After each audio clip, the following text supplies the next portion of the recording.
Hello YouTube, this is Morgan Airspeed Prime here with my next The Promised Neverland anime review.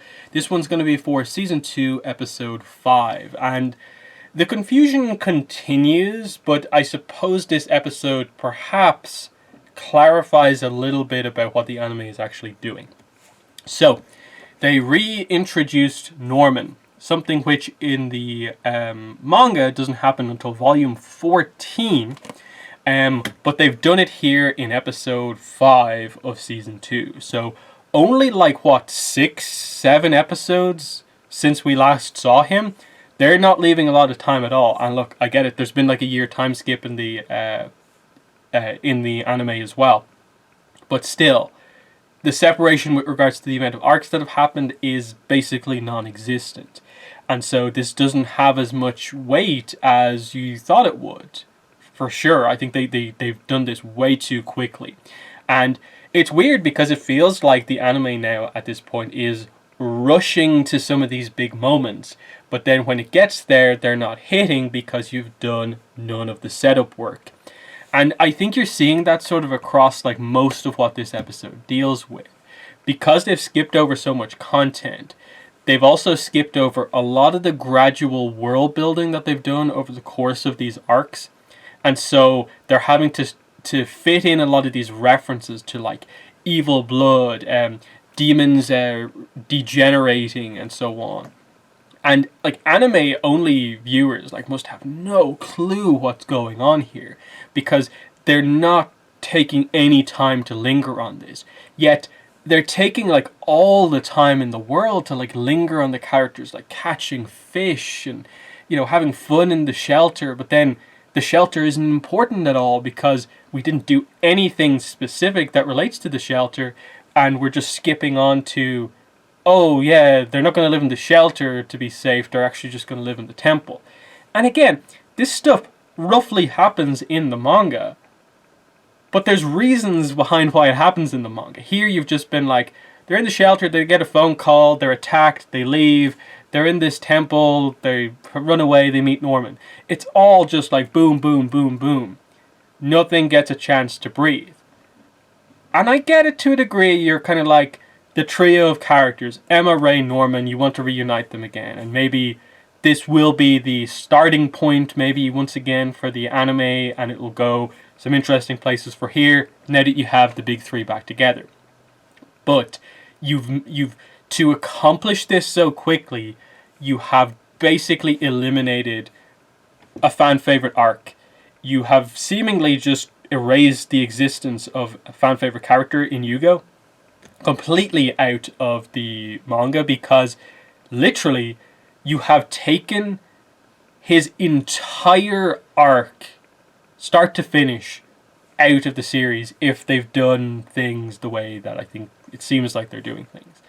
I suppose the major question is, now that Norman is back, are we basically doing the series from his reintroduction in the manga onwards now, or are we just inserting his reappearance roughly after where we technically are in the manga, given what we've skipped over or not? Because again, if we've skipped over stuff, so that content doesn't exist, we've just left the shelter and we're doing things. Obviously we've now brought some volume 12 stuff as well up front, and we've mainly skipped over volume 7, 8, 9, 10, 11. Is this what we're doing, or are we now bringing Norman back, and now Norman is going to be involved as we do the Goldie Pond arc, or what? To me, that doesn't necessarily fit if they're going to keep Norman's arc the same for the later half of the series. Because manga spoilers here, obviously, because I'm talking about stuff that may or may not happen. To me, I always loved the dynamic that they went for with regards to Emma and Ray's perspective on demons versus Norman's perspective on demons, because they've had so much time apart, and so when they do reunite, they are both reliant on their experiences with the demons. Emma and Ray's experience is actually quite good with most demons. They've seen sort of the worst of demons through Goldie Pond, but they've also seen some of the best of demons through Sanju and Mujika, and they've also got quite an experience with just the regular people of demon society through, basically ideas like this episode covers of just them, going undercover in a demon town and just getting to see that, like, yeah, the demons eat humans. It is a thing that they do, and it's not just like for sport or for hunting or something like that. It seems to be a requirement because they're talking about like degeneration if they don't have enough humans to eat and so on. Again, explanations are needed. Norman is here now in the anime, so I assume he's going to explain some of this stuff along with, hey Norman, how did you survive? That's the obvious stuff that's going to happen. It basically is what happened in the manga as well. But you've now got even more work to do because you've skipped over a lot of lore stuff that you probably could have done already but didn't.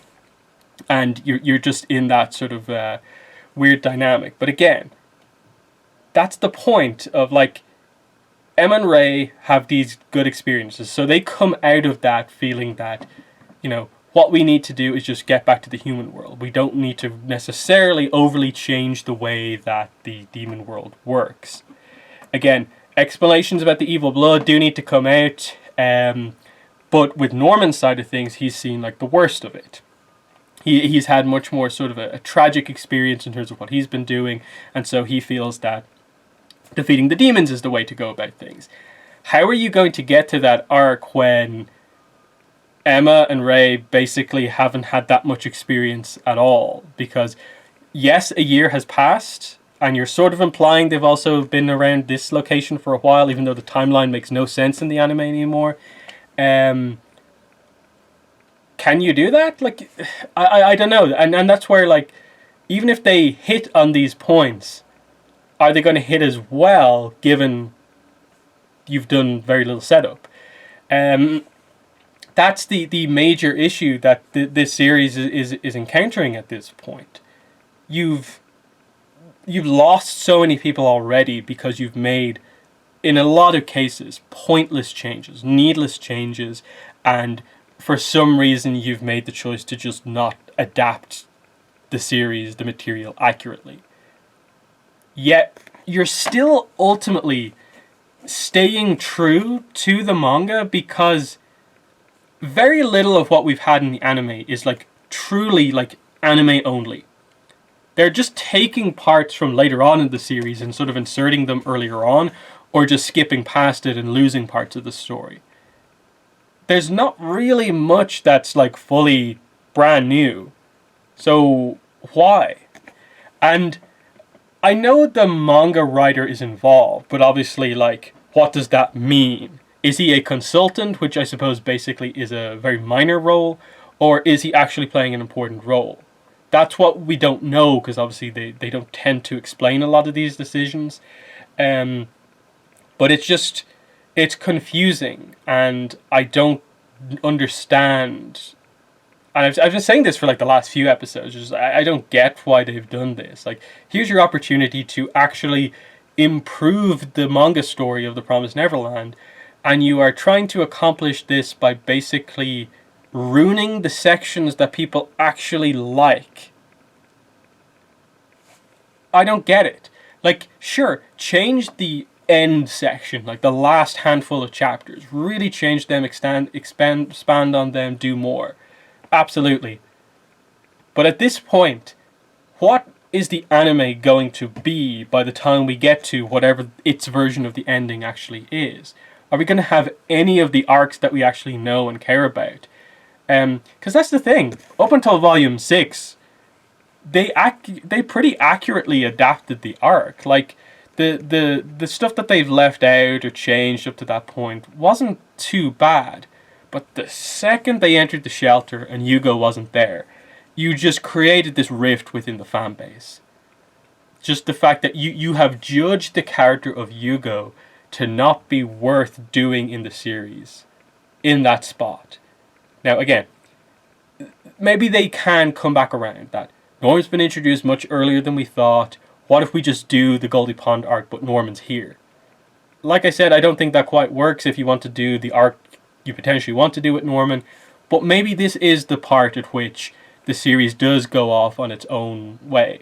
I assume they're going to pretty accurately adapt what Norman has been up to since he was, quote unquote, killed. So that backstory and I suppose the crew he's with is, I suppose, going to be accurate. But then what? Once Norman explains himself and the groups are united, what then? Are we going into Norman's plan to like take down the high-ups in Demon Society? Or what are we going to do? Because again, the series has been fairly clear about we have to go back for Phil at some point, which I guess they're saying either a year or about a year and a half has passed. I'm not clear on the timeline at this point. So that's coming up soon. That like they're basically like in about 6 months or a year, Phil could be the next one, shipped out. They have to stop that from happening. So we have to go back to Grace Field. That's set in stone. We're going to do that because they're not going to abandon Phil. But the rest of the arc, like introducing the Queen and so on, how's that going to work? Because again, from Goldie Pond, sure, you haven't introduced like Hugo, Lucas, or the other characters, but what about Luvis? Like, does he not need to be here at some point if you want to do the demon ending of the story in the way you need it to be? Because again, Sanju Mujika's introduction has been pretty accurate. The mention of demon blood so far fits that. But no Luvis? What are you doing? Like, because the setup of normal demon society is also suffering from what the nobles do, is there. You just need to kind of go on from here. So, like, I do think the anime has an opportunity to get to a place where it kind of is like, okay, they've skipped over all of these arcs, but finally, here is them actually having to accurately adapt an arc that we do know about.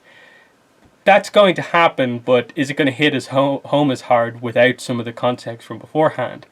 That's the question they're going to have to deal with, and I don't really know why they're doing this. And I think I'll be saying that a lot during the run of this. I'm not going to be, quitting on this anime, because I want to see what they do. How badly do they mess this up?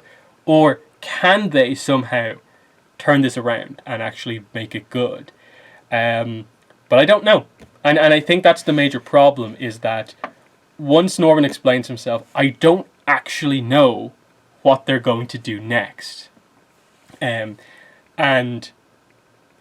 that's kind of weird because they've touched on so many elements that are in the series.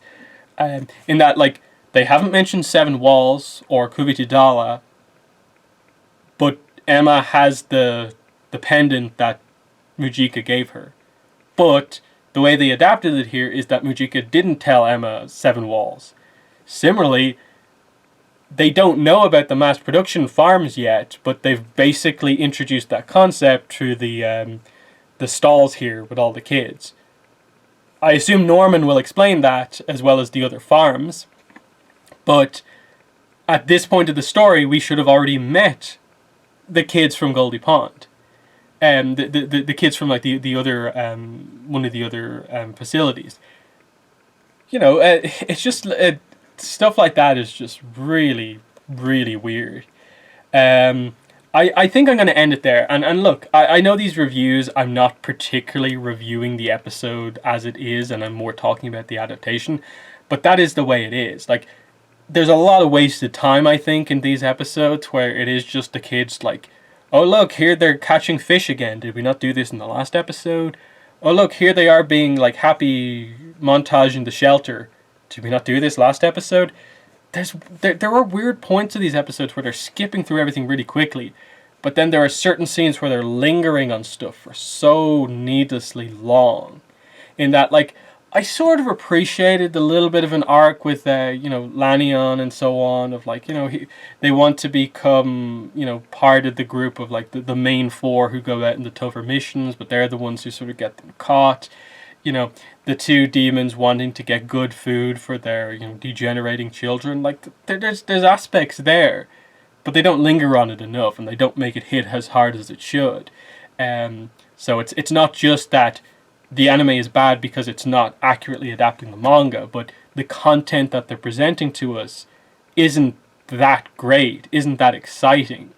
And to justify changes in adaptation, you have to do that with quality, and they're not doing that. So that's why it is, I think, mainly criticism and a discussion of why are you doing this? There's no like positive benefit right now to it. I guess from their point of view, they're thinking like, Norman's back. People are going to get hyped about that, aren't they? And we know like Isabella's going to have to come back into it. There's some stuff. But I don't know. We'll see. I'm still in a very weird position with this where I'd like some sense for like, okay, what are they doing here now? Are we doing volume 14 onwards, or are we going back to do some other stuff that we skipped over? Who knows? So they're my thoughts on the episode. In the comments, let me know what your thoughts are, but that has been the video. Thanks for watching, and bye.